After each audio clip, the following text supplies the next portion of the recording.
19h, Yarana, merci d'être fidèle à votre rendez-vous d'information. Tout de suite, le sommaire de cette édition. Les confessions religieuses réfutent les théories selon lesquelles elles auraient influencé le choix des électeurs, même si l'église protestante Maori, elle, a toujours prôné l'affranchissement des peuples. Une course relais pour honorer les militaires qui se sont sacrifiés au combat, un événement sportif organisé par le RIMAP à l'occasion de la journée nationale dédiée aux blessés de l'armée de terre. Ça y est, les oranges de Punaauia seront de la fête ce mois de juillet. Le rahui de la Punaru est levé après 2 ans. La sélection U16 affronte les meilleurs clubs français au Montauban Rugby Challenge. Les jeunes Tahitiens ont subi la loi de joueurs plus expérimentés. Le gouvernement Tapura, par la voix de son vice-président, n'a pas hésité à taxer l'église protestante Maori d'avoir influencé le vote des électeurs lors des sermons. En Polynésie, la loi de 1905 de séparation entre l'Église et l'État ne s'applique pas, mais les églises catholiques comme protestantes démentent toute consigne de vote, à ne pas confondre avec des positionnements sur des sujets de société. Le point avec Lucille Guichet-Tirao, Mirko Vanfo et notre correspondant Julien Vescovali. Ne cherchez pas la séparation de l'Église et de l'État, principe de laïcité. En Polynésie, cette loi française de 1905 ne s'applique pas. La religion est partout, dans les inaugurations de bâtiments publics, dans les meetings politiques. En 2004, elle s'invite même à l'Assemblée de Polynésie. Mais de là à prêter à l'église protestante Maori des consignes de vote lors des sermons, pas question pour le président. Il y a des protestants chez les Tapura, il y a des protestants chez les Tavini, il y a des protestants partout. Et chacun est libre de choisir ce qui est libre en tant que représentant au niveau du Parlement. Même si vous donnez des consignes, ils ne sont pas obligés de vous suivre. On n'a jamais donné de consignes de vote. Reste que les religions ont toujours pris position sur des questions de société. Le nucléaire, l'avortement, le mariage pour tous ou plus récemment, la vaccination contre la Covid-19. Mais pour Père Christophe, il ne faut pas confondre positionnement politique et influence des électeurs. Les fidèles sont comme nous, sont des gens capables de penser par eux-mêmes. Donc, je ne crois pas à une influence forte et directe sur un vote par rapport à un projet, encore une fois, de société, oui. Je pense qu'on peut avoir une influence, mais qui dépasse à ce moment-là le prêche. Les protestants et les catholiques représentent 80% de la population polynésienne. Les leaders politiques n'y échappent pas. Les présidents des 3 principaux partis actuels sont tous catholiques et ne le cachent pas. Et dans un communiqué, le sénateur Tevaru Fritsch appelle le gouvernement, je cite, à la prise de mesures fortes et courageuses et à agir en urgence en faveur du pouvoir d'achat et de l'emploi, en particulier des plus démunis. Fin de citation. Un mot de justice. Le tribunal a rendu son verdict dans l'affaire de corruption impliquant Cyril Le Gaïc, Bill Ravel et Gaston Tétouanoui. Le premier est condamné à 3 ans de prison, dont 1 ferme. Avec cela, 11 millions de francs d'amende. Le tribunal lui interdit également d'exercer toute activité de commerce ou de gérer une entreprise pendant 10 ans. Bill Ravel écope de 2 ans de prison avec sursis, 1 an pour Gaston Tétouanoui. Et 10 ans après la mort du docker sur le port de Motuuta, écrasé par un conteneur lors d'une manœuvre nocturne, le conducteur de la grue a été reconnu seul coupable par le tribunal. Le grutier a été condamné à 18 mois de prison avec sursis. La relaxe a en revanche été prononcée pour les sociétés d'accounage Kawen et Satnui ainsi que pour leurs responsables légaux. L'armée est une famille soudée. C'est le message qu'a voulu faire passer le RIMAP aujourd'hui en célébrant la journée nationale consacrée aux blessés de l'armée. Parmi eux, 25 Polynésiens. Des blessés qui bénéficient du soutien constant de l'armée, qu'ils continuent à servir ou qu'ils soient de retour dans la vie civile. Quelques-uns de ces militaires blessés ont participé à un relais en Va'a, du Tombeau du Roi à la Pointe Vénus, à Tahiti. Élodie l'Argenton, Patita Savea. Rinaldo a quitté l'armée et s'est reconverti dans la sécurité, mais le monde militaire est toujours le sien. Il a été marqué à vie par son engagement en Afghanistan, gravement blessé aux yeux lors d'une attaque en 2011. On ne revient pas en entier, voilà. On est blessé et gravement et voilà. Et ça est plus dans la tête aussi. On est blessé au niveau psychologique, puisqu'il y a des choses qu'on n'oubliera jamais. Voilà. Et quand on entend des bruits d'explosion, on a l'impression que tu es toujours sur place. Mais voilà, après j'en ai parlé à les autres et c'est la même chose. Il faut juste, après, ça passe en fait. Quand on en parle avec les autres qui ont vécu la même chose. Depuis son retour en Polynésie, Rinaldo est soutenu sur le plan médical, administratif, mais aussi psychologique. Des moments d'échange comme cette journée nationale consacrée aux blessés de l'armée l'aident également à panser ses plaies. Ici, l'événement prend la forme d'un relais en va-à. Pour rien au monde, je laisserai quand même mes camarades dans la panade. On est toujours à fond, blessés ou pas, militaires, c'est au sacrifice de notre vie, quoi. Voilà. Pascal a été blessé au combat en Côte d'Ivoire. Soigné en France, il s'est bien remis et peut aujourd'hui continuer sa carrière dans l'armée. Ce genre de moment est une façon de se rendre visible aux yeux de tous. Il faut savoir qu'en France, comme partout dans le monde, aux Antilles, ça a toujours été la solidarité avec nos blessés. Même si j'en fais partie, on est quand même assez nombreux, ce qui est un peu dommage. Mais il y a toujours du monde pour nous accompagner et ça, c'est vraiment top. Personne n'est oublié, c'est le message que fait passer l'armée aujourd'hui. Même les anciens peuvent bénéficier d'aide. Le point particulier, c'est qu'on peut les connaître s'ils se font connaître. Ils peuvent être aidés, donc appuyés en particulier par l'ONCVG, s'ils se font connaître. S'ils ne se font pas connaître à leur retour au Fénois, parce que beaucoup ont servi en métropole, on ne peut pas les aider. En Polynésie, l'armée recense 25 anciens militaires blessés au combat, des ex-soldats soudés dans leur nouvelle bataille. Oublier les blessures de la guerre.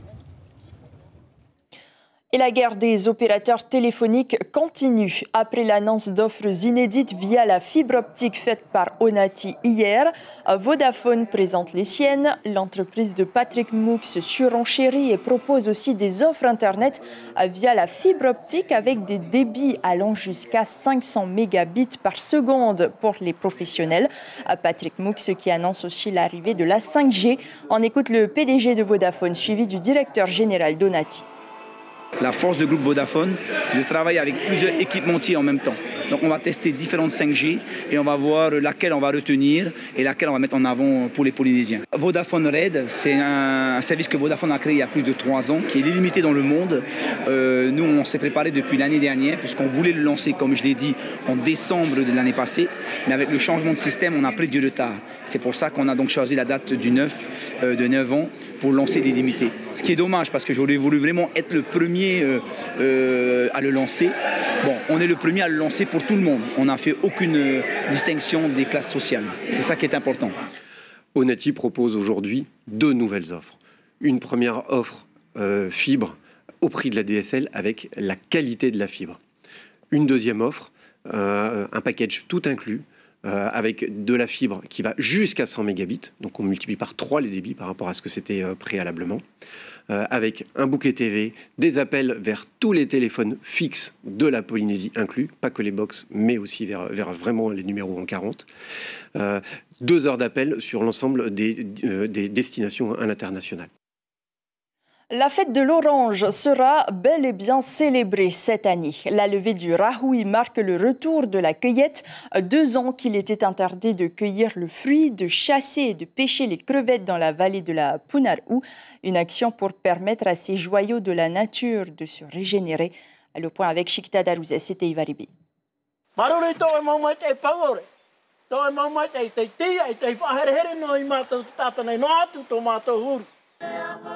Une prière, une ode à la Punar'u comme pour lui demander d'ouvrir à nouveau le passage. Après 2 ans d'interdiction, de cueillette et de chasse au cœur de la vallée, le rahui est maintenant levé par cette petite cérémonie en petit comité, et ce, pour le plus grand bonheur des porteurs d'oranges. On est content que c'est ouvert maintenant. Pour le moment, on est en 175, 175 porteurs. Et j'espère que ça ne va pas diminuer jusqu'aux 4, mais je pense que ça va monter encore. Ces 2 années ont permis aux associations de protection du plateau de la nettoyer. Certains groupes de Papara, Mooria et même des détenus du centre pénitentiaire de Tatutu y ont même partagé des moments forts. Dès que je peux et tout, j'ai un moment de libre. Pendant ces 2 ans, je suis montée aussi avec des groupes et on a nettoyé les plateaux, on a planté aussi. Et aujourd'hui, nous avons l'ouverture, on est très contents. Tous les touristes attendent que ça, de pouvoir monter. L'objectif est aujourd'hui de perpétrer la tradition et cela passe par la préservation des orangers. Nous avons 700 à 800 pieds d'orangers que nous avons semés des graines. Aujourd'hui, il va falloir les planter. C'est ça ce qu'on veut. On ne demande pas à des personnes de venir seulement casser, mais venir planter. Essayer de sauvegarder ce patrimoine en essayant de dégager donc tous les arbres qui sont autour, de manière à faire revivre, à faire reprendre un petit peu les anciens pieds qui sont en train de mourir les uns après les autres, mais aussi de régénérer cette forêt d'orangers avec des actions, donc avec la jeunesse bien entendu. Les actions pour préserver le patrimoine de Punaauia sont lancées. En attendant, la fête de l'orange est prévue le 9 juillet prochain.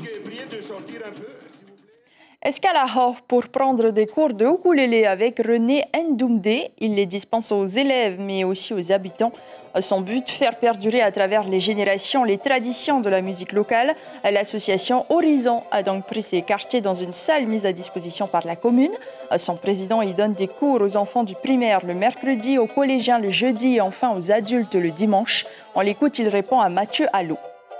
On a commencé avec les adultes le dimanche, les enfants le jeudi d'abord et ensuite les enfants du collège le mercredi.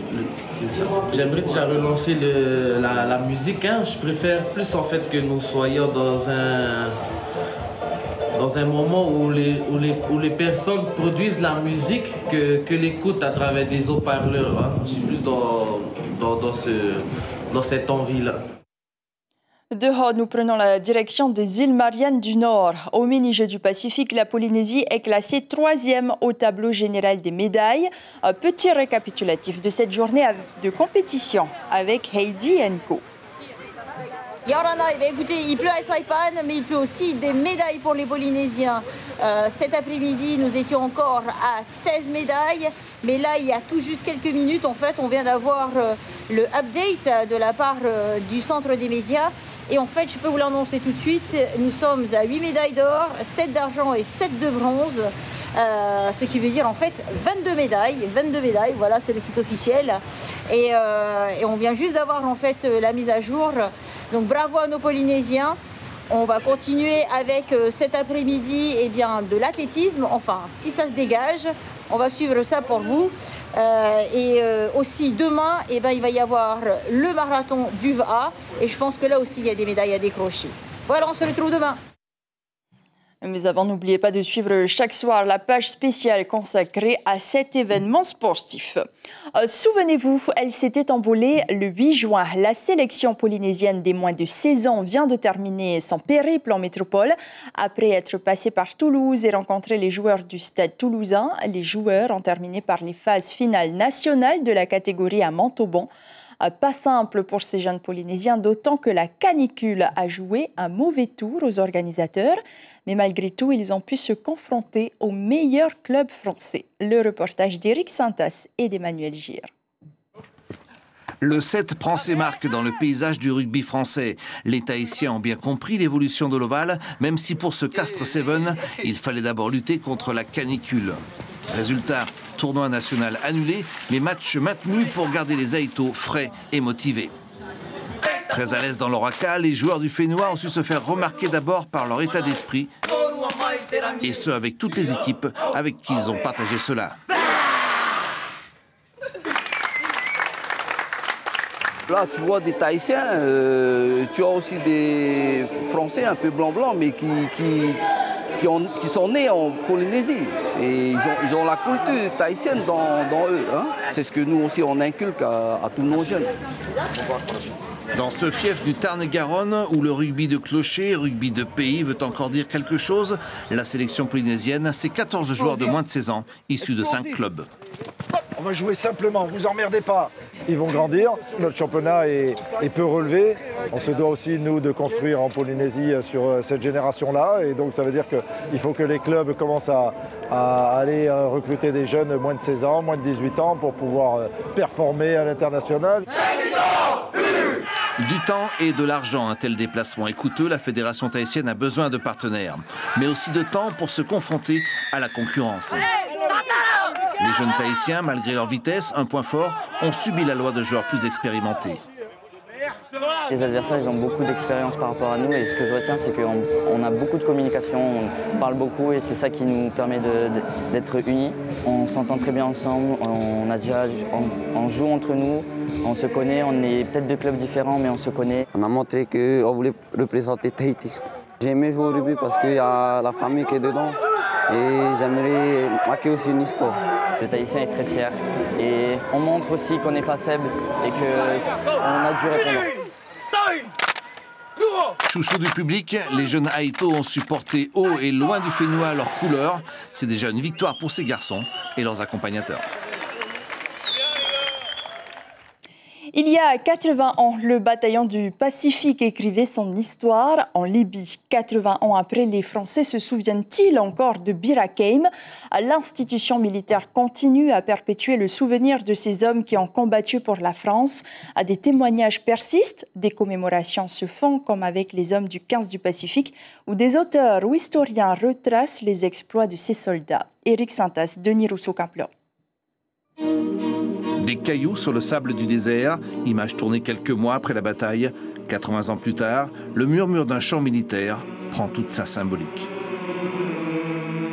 Je tiens avec moi le casque de nos anciens du bataillon du Pacifique de juin 1942, avant d'entamer une offensive de défense sur cette terre de Bir Hakeim, dont il faut connaître la mémoire. Tahitiens, Mélanésiens, Calédoniens également qui ont combattu sur cette terre qui a été la grande bataille de nos anciens du bataillon du Pacifique. Je m'incline auprès de ce casque qui est par humilité, par respect à nos anciens. Il est important de vous transmettre la mémoire de nos anciens. Il est important que vous sachiez. Bir Hakeim, quand on parle de Bir Hakeim, c'est le bataillon du Pacifique. Donc c'est une fierté. Bir Hakeim, bien sûr que ça nous parle. Bir Hakeim, sachant que nos pères sont venus, ils n'étaient que 600, ils sont venus se battre, ils ont été respectés, ils ont tenu leurs engagements à venir défendre la France et ils ne sont repartis qu'une poignée. J'imagine même pas l'ampleur que ça doit être de quitter toute sa famille pour se dire on ne sait même pas si on va revenir. Et donc franchement, je me dis que ça devait être très dur et il devait être très fort. C'est pour ça que je suis content, parce que c'était des Aïto, quoi, hein, des Aïto du Pacifique. Hein. Présent à Besançon, au cœur de la première division, héritière de la première BFL, le 15 du Pacifique est le lien avec ses anciens. En vous remerciant. Des anciens qu'on n'oublie pas au sein de l'institution, qui cultivent ce devoir de mémoire. Pour nous, ce ne sont pas des héros oubliés, ce sont des gens qui ont fait une prouesse militaire incroyable, qui a été saluée à l'époque par toutes les nations, y compris l'ennemi d'ailleurs. Et c'est toujours intéressant d'aller rechercher dans le passé comment ils ont pu s'adapter et qu'est-ce qui a fait à ce moment-là leur force. Rechercher la jeunesse de l'exploit, beaucoup d'historiens se sont penchés sur l'épopée de ces héros. Yassine Ben Alima, arrière-petit-fils de William Grand, l'ordonnance du lieutenant-colonel Broche, leur a consacré son mémoire de Master 2 en histoire, même si son aïeul ne fut guère bavard. On lui parlait très peu de la guerre. Comme beaucoup de vétérans, il n'y en a pas du tout parlé. Pourquoi ? Une espèce de pudeur, de se dire que la guerre était derrière eux. Eux-mêmes ne se considéraient pas particulièrement comme des héros. Est-ce qu'on peut dire qu'ils l'étaient, je crois ? Je pense que c'était des héros, effectivement. Ils sont battus, ils se sont engagés sans vraiment réfléchir, sans se poser de questions, ils sont partis. Malgré de nombreuses rues, places ou stèles, comme ici au Havre, il manque peut-être quelque chose à l'évocation de la bataille de Bir Hakeim auprès du grand public. En continuant nos investigations, une nouvelle piste pourrait, pourquoi pas, voir le jour. On est en face d'une mosaïque, d'une fresque incroyable. Là, il y a un scénario qui est écrit et qui ne demande qu'à être produit parce que je pense que c'est par ce biais du cinéma, du grand public, que l'on pourra transmettre peut-être plus facilement que par le livre cette histoire de Bir Hakeim. Ces hommes du bataillon du Pacifique, les Britanniques les surnommeront le bataillon des guitaristes, car ils avaient sans doute quelque chose en plus. 80 ans plus tard, leurs héritiers aussi.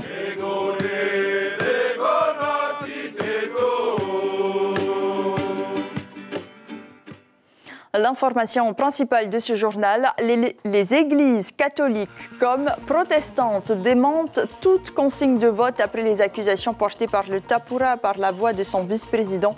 Elle rappelle qu'il ne faut pas confondre avec des positionnements sur des sujets de société. Sachez tout de même qu'en Polynésie, la loi de 1905 de séparation entre l'Église et l'État ne s'applique pas. Demain, on parlera santé dans votre émission L'Invité Café. Karine Domelier, infirmière en charge du don d'organes au CHPF, nous expliquera en quoi consiste la journée nationale de réflexion sur le don d'organes et la greffe et de reconnaissance aux donneurs.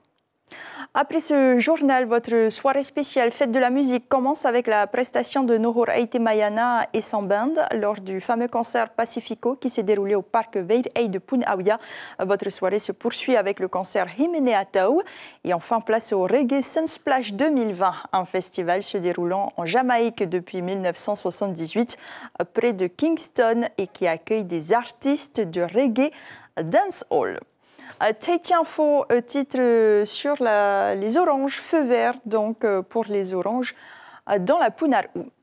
Merci d'avoir été au rendez-vous. On se quitte sur ces images à l'occasion de la fête de la musique. Un événement musical est organisé à l'aéroport du FAA jusqu'à 20h.